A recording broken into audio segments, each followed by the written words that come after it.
Sisi kukaa, kujitathmini na kuweka mpango wa namna ambavyo mtafanya kazi zenu katika kipindi hiki kipi ambacho tunaanza nacho.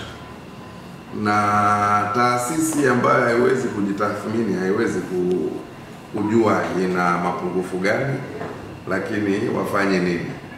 Kwa hiyo meneja wa TEMESA na watu wako, mimi niseme umefanya jambo zuri. Kwanza kuwatembelea wateja. Pili, kuwasikiliza wateja wana maoni gani kuhusu matumizi mapya ya mfumo, lakini pia kuhusu huduma zenu.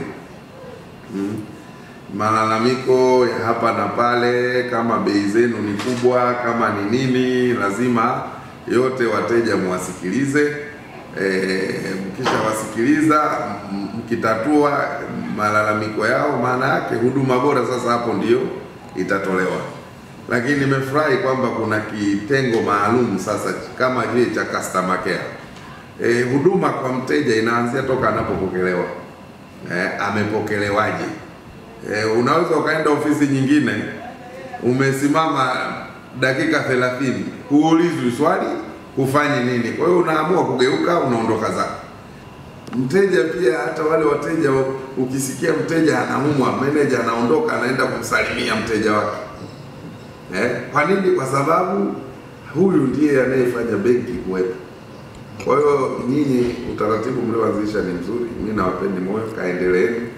Na hii ni ofisi yenu, anytime you have anything, consult. Kama kuna client wenu wanasumbua wataki kulipa, unawaleta hapa, tunazungumza nao, tunapangiana nao terms, kwa sababu wasipolipa madeni taasisi haiwezi kujiendesha.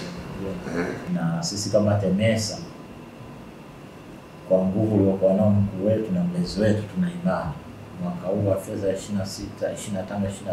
tutabadilika kama mkoa. Amina.